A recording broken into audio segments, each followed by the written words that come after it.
Hello and happy Thursday, fellas. Thank you for joining us here on Lunchtime Soul Food with your boy, Raven. They're doing some construction downstairs, so if you hear some banging and some drilling, that's what all that's about. Just giving you a heads up. For today's episode, we actually have our very first question, or topic, I should say. Somebody actually sent me via YouTube. And that's exciting because that means I'm already getting a chance to help somebody. So I'm going to go ahead and read it word for word from the message they sent me. My issue. When I'm at my boring 9-to-5 job is when I am the most motivated to better my life with, say, education, being healthier, more active, etc. I assume the reason is because I'm so miserable at work, it inspires me to make my life better. The issue is when I get home and no longer in that situation at work, I lose the energy and motivation. So my question is, what are some ways to keep myself inspired with my goals throughout the day so they are not just temporary ideas? That's something that I deal with on a every stinking day basis. I've dealt with that for years. Prior to the job that I have now, I did some jobs that I absolutely despised. From working in pipe yards to working in industrial fields to being a waiter, working in retail, which was the worst in my opinion of the whole deal. And each one of those scenarios, I was just like that. Every time I was at work, I was always thinking of things I could do to better myself, thinking of ways to get myself out of the daily grind, thinking of ways I can just make myself self-dependent, to where I didn't have to worry about a 9-to-5 job, to where I can actually fuel my own life with my own skills and talents. And I did that all the time at my jobs. I do it still. The job that I have now, I'll go ahead and say it, I am a children's pastor, and I absolutely love it. I absolutely love the job that I have now. I do. But even in loving the job, I always love to think of ideas that'll help me even become more successful as life goes on. And I agree. When you get home, when you're at the comfort of your own home, when you get there, it just, like, any inspiration or anything you had just goes straight out of you. It's because home, for the most part, is your comfort zone. And when you're in your comfort zone, that makes you become more complacent, more chilled, and more meh. And that's something every creative person goes through. Like, you just finished work and you had all these ideas and all this inspiration, but then you get home and all you want to do is chill, or all you want to do is lay down, or all you want to do is play League of Legends. So it's just something that everybody goes through.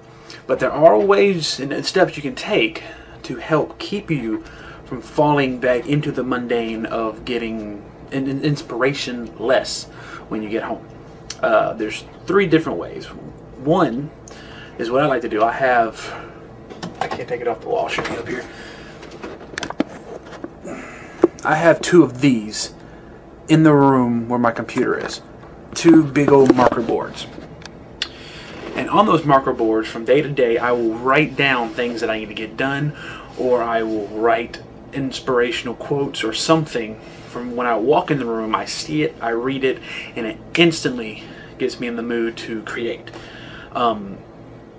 So for lately, the biggest thing that's been getting me going is Dr. Seuss quotes. Believe it or not, Dr. Seuss has some amazing quotes that are just absolutely amazing to get your juices flowing, to get you really understanding how unique you are in this world and how nobody can do it but you for what you want to do. I suggest anybody who needs some inspiration outside listening to this, go Google Dr. Seuss quotes, and it'll be interesting what you'll find that'll relate to you when you read those things. And I even, not to go off the tangent here, but I actually have my own website up, jamieburt.me. JAMIEBURT.me. I have it on their bar. I have a lot of Dr. Seuss quotes spread throughout my website.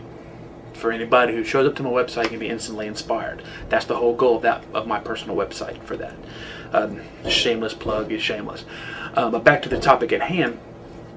Putting stuff like that Like getting a marker board, writing down goals, like I want to get this done by this time, by this time. Keeping it in front of you is something that'll really help you keep your eye on the goal. If the old adage, out of sight, out of mind, is true. If you don't keep it constantly in front of you, if you don't constantly think about it, you'll forget about it. I've done that multiple times and multiple ideas that I've had throughout the years. I get something amazing in my head, like, oh my goodness, I can't wait to work on it when I get home.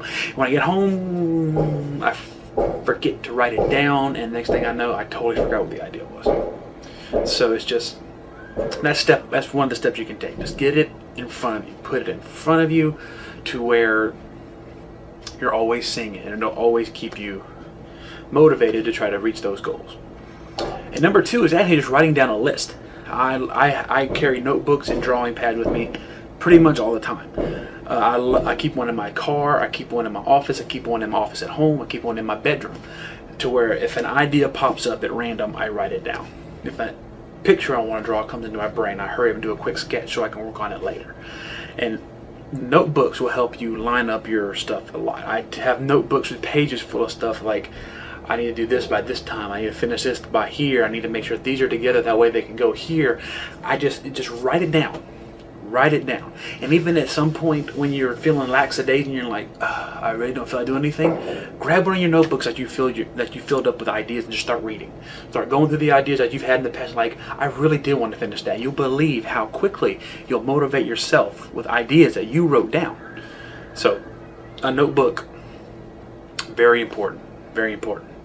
And number 3, if being at home is really that difficult, if being at home really sucks that much enthusiasm, motivation out of you, go somewhere else.